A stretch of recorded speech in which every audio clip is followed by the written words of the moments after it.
I'm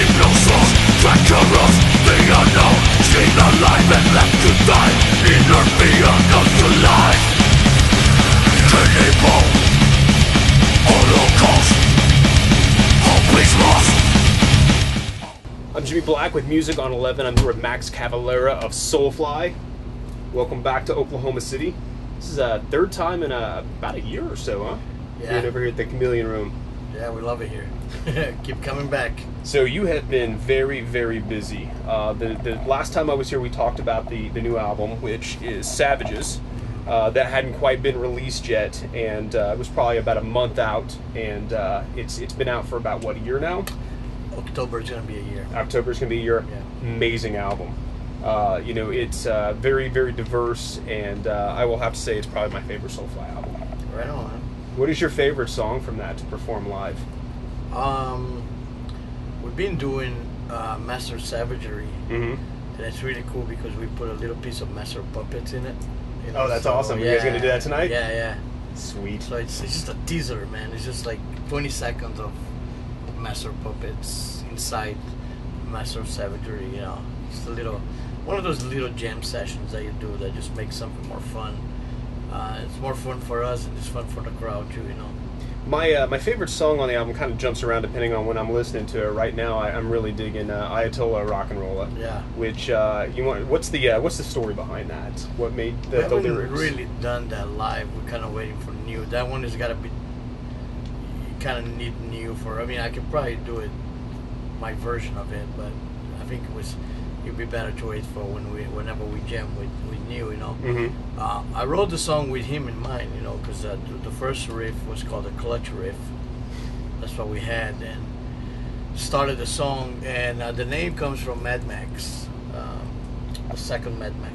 And with the new movie coming out too, I mean that would fit right in with the trailer they had. Yeah, well, we had an idea to do a video. I hope we still can do a video for the song, and it's gonna be all apocalyptic and, you know, very, very Mad Max kind of visuals. And I talked to the director. You know, we still want to do it. You know, we're still gonna tour for this album all throughout the whole end of the year and next year a little bit.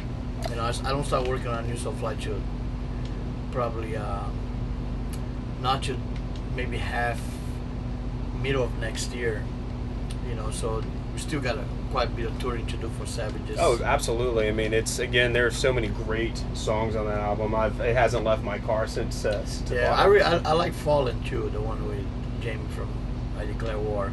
It's really brutal, really heavy, and kind of a Holocaust. We play that live too. That's a treasure.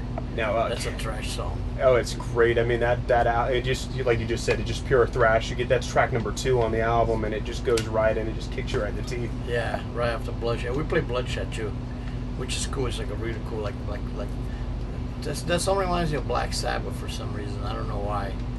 It's kind of a trash Black Sabbath track, you know. And yeah, I'm happy with the record. I think it was the right record to make, and was fun working with Terry Date. It's fun having my son Zion playing drums. And he did an excellent job. Very, very impressed with what he put into the album. Did he help write any? Well, we jam, you know, and I threw the riffs at him, and he came up with the beats and put his own beat on top of it. You know, we worked on the record for 3 months at home before entering the studio, which was quite a long time, and you know, it was quite cool, you know, to had the chance to actually do that, to actually work on the record before entering the studio. I normally don't do that. I normally go to the studio with some pre-recorded songs on a CD and then turn those songs into the songs that are going to be on the album. Yeah. But for Savages it was a little bit different. We got the time to jam, just me and Zion, so we did a little bit of that. That's really cool. Now, on top of that, you also just released Kill or Be Killed, which was a kind of a side project, which is another just awesome album. How did that project come together? Really kind of spur of the moment. Greg wanted to do a project and kind of kept bugging me because I wasn't really looking forward to another thing. I already have Soulfly and Cavalera is easy blend, you know. But he was very persistent, and you know, I ended up giving up. Like, all right, let's fucking do this thing. All right, let's do it. And then we started a little bit like Nail Bomb. It was just me and him. We made like some demos. Mm-hmm. There is a demo out. There's 12 songs. Sounds like total shit. So should people look for that on the internet? It's recorded in my bathroom. It's really bad. It's really bad. Not fit for human consumption. That's probably the name of the demo. But from the demo, some good stuff came out of it. Like, it's actually the name of a Carcass song on the new album. Yeah, right. There you go. Somebody had to use it. So from that spurred a couple of good things like Face Down and Curb Crusher, which ended up being on the record. But I think the record, there's a lot more to it. Well, once we got to the studio and we got Troy involved, he brought a lot of really cool ideas. And his vocals too, like kind of Mastodon kind of vibe. And I think once you combine all that with what Greg had in mind and sang and what I did, I'm the one that sing last on the whole project. I didn't want to sing a whole lot. I was okay being like the guy in the background, Cause it was actually fun doing that for Killer BQ. I don't want to be on the spotlight all the time. What's really great is everybody seems to come together. There's not anybody that takes over more than anybody else. Right. And it's a great amalgamation of everybody's style, and it comes out new. It doesn't just sound like Mastodon with Max singing, or Because the mix is really wild. When you think of the idea, Mastodon, Dillinger Escape Plan, Soulfly, Mars Volta. Wow, how that's gonna sound? That's gonna be weird, Like, in theory, should not work, but in reality, it does work. For some reason, songs came out really easy. They just came out of us like that. And, I actually ended up recording a lot of guitars, all the rhythm guitar on the studio. I did all of that, and it was great. Greg didn't want to play guitar on the record, so he let me do all the guitars. So it's the album that I played the guitar most on any records I ever done. Oh wow! It's Killer Be Kill. Now, one of the other things that you also have a book that now I believe that you just recently have a distributor here in the U.S. Is that correct? Amazon. Yeah, it's section number 2 on the Amazon biography, rock biography. That's list. awesome. Yeah. And it's My Bloody Roots. Yep. So it's now available if you want to go to Amazon.com and check that out. What is going on with Cavalera Conspiracy? We have a new record out October. October? Through Napalm Records. Okay. We made a new deal, new label. Napalm signed Cavalera, and we're really excited to be with them. We think they're a really good label. They just signed Cold Chamber, I believe. Oh, did they? Yeah, just about 2 days ago. They had Devil Driver, and so it's really brutal. I love the record. It's almost like I told some people it was kind of a grindcore album. It's not exactly grindcore, but it's very similar. A lot of the riffs are very brutal, and Igor's playing fast throughout the whole records, which is that makes me happy. yeah. I wanted to, especially this day and age. Like, a lot of the records are not really fast, and I was looking for something fast. Bring back the fast metal. Oh yeah. Like. One of the coolest records I heard lately is the Noisem record, which is all fast. It was like very, very inspired by this. Like, this is so cool. These kids are like just playing fast right now, And thrash seems to be kind of making speed metal. I mean, that seems to have made a resurgence the last couple of years. I mean, there's a lot of really good bands out there that are new, that are doing that. Havoc, who you guys toured with. Toxic Holocaust. Yeah. Some of those bands. Warbringer, yeah, those are great guys. So I'm very happy to. That's what I grew up on. Was thrash metal. So I'm very happy. I'm listening to a lot of really brutal stuff right now, like Deeds of Flash, Hour of Penance, Aborted. I love Aborted from Belgium. Awesome. Anal Ennard and track. I don't know how to say that. Anal. The new Goat Whore is amazing. Oh yeah, it's a great record. Skeleton Witch, the last Skeleton Witch album was another one of those that I just put up there. Them and the new Carcass I really loved. And then I like a lot of underground stuff like Full of Hell, Noisem, Pulling Teeth, Nails. kind of brutal, almost grindcore type. We'd have to take all this, make a list out of it on the notes on the YouTube video. I Go love check all these bands. I like all of. I listen to all that stuff. That's man. awesome. You know. Oh, and sometimes you've got musicians they stop listening to anything that's within their genre, and they don't want to hear new music anymore. You know, they're like, I listen to country now. And I think Al Jurgensen had said that at one point. He was like, I like country. I may have to delete that when I find out that I'm quoting him wrong. Yeah. No, I love metal. You know, I follow metal. It's an addiction.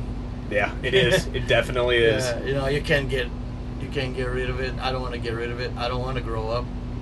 I'm very happy just being. I still feel 18 in my heart. That's great to get on stage and feel like that. Yeah, and I love just going back with my headphones, just jam metal, like until I get sick of it, and then I put some dub and some weird shit. You know, I'm not really into country, you know, that much, but some other kinds of like stuff that I like is like dub. Dub is like weird music that really is a little bit cool and relaxing. Yeah. When you don't want to hear metal, you can hear some Dead Can Dance, you know, some Massive Attack and stuff like that. You guys have a charity that is the Iggy Foundation. Yeah. You want to talk a little bit about that? Yep, it's been around now for 16 years, I think. Maybe 15 years. Mm-hmm. You know, started when he was diagnosed with diabetes when he was 2. We got together with the Phoenix Children's Hospital and we created a fund, and they made posters with his picture on it, really cool.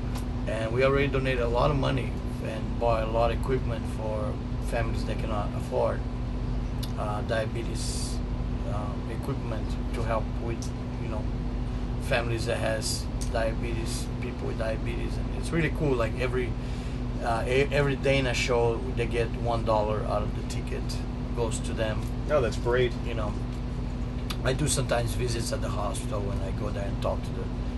A lot of them are fans, you know. That's a great. That's awesome to hear. You know, people doing good things. They rebel, you know. A lot of them, they're teenagers, so they don't want to do the finger pokes and stuff, you know. And yeah. I tell them, my son was the same, but eventually, it's what's good for you. You got to do it because it's your life, you know, and it's your health, you know. And then so hopefully, coming from you, they'll listen. But it's just fun to do that. It's just great, you know, getting to meet people, and I love doing stuff like that, man. You know, Gloria has me a lot. Through Facebook, she meets a lot of people. Mm-hmm. So there's a guy with Bell's palsy. This one thing I had like a year ago. My whole face got paralyzed. You know, it's called Bell's palsy. Yeah. It's a weird disease. And it can strike just at any time. Anytime. It's a virus, you know. You get in the air. I caught it in Australia, actually. Nothing against Australia. I love Australia. You know, I'm not making a petition not to go there. You know? None of that. It was just freaky that I got it there. But you know, I call him up, man, and I spent some time talking to him and cheer him up. You know, and then there was another girl that eventually she died. She had cancer. She was a big Soulfly fan. Yeah. And I talked to her. I left her a message on her phone, her birthday, and I talked to her a couple of times. So awesome. Yeah, it's cool, man. You know, you can do a little bit more than just music, and the music has touched a lot of people through the years. You know, yeah. A lot of fans tell me that. And you guys have when you make fans for life. Yeah. I mean, that's something I've noticed is the tribe is just very, very close, and once people, you know, hear the music and experience that, they are hooked. They stay in. You know what blows my mind is the tattoos, because tattoos hurt like hell. I got a lot of them, and they hurt, you know. So when I see somebody with a Soulfly tattoo, it means a lot, man. You know, it's like it touches my heart, man. Yeah. You know, it's like it really touches deep, you know. And I've seen some crazy ones, like whole chest pieces, whole back pieces. There was one guy had in the face and in the head. Oh wow. You know, so that's awesome when I see that. You know, almost every show there's at least one Soulfly tattoo. In the crowd. In the crowd, yeah. So I always give a shout out. You know, it's really cool. Oh yeah. It was designed by a tattoo artist, so it was. Oh, what was the I remember reading about that. I couldn't remember. Yeah, Zuleta. He's a Philippines. It was on the liner notes of the album. I was trying to remember his name. Yeah, Leo Zuleta. He's kind of like the first guy who brought tribal tattoo to America from the Philippines. Before tribal was. And I remember you saying that Fashion. you wanted to get it on your neck, and I still do. I want to get it with him, you know. yeah, So haven't had a chance to he's- book with him yet. he's old, man. He's like 60 now, you know. But I hope one of these days I get to hook up with him and do it. You know, I still want to do it. And I still want to do it right there, you know, where the vocal cords go. Okay. Well, what do you have coming up now? What's next for you guys after this tour? It's about 2 days, and then you guys are going to South America. Yeah, I go to Colombia for one show for Soulfly. Mhm. We have a festival called Rock and Parque. It's 100,000 people, free festival. It's massive. And then I go home for a while for 1 or 2 weeks, and then I go back to South America with Cavalera Conspiracy. We have 11 shows in Brazil. We're doing some shows with Crisium, very cool Brazilian band. And I think it's gonna be good, man. It's a really cool tour. I think Ecuador, Venezuela, Chile, Argentina, you know. So it should be a fun tour. Okay. Well, any last words for your fans out there? Thank you. Keep it metal, keep it heavy. I see everybody on the circle pit. Keep it turned up to 11.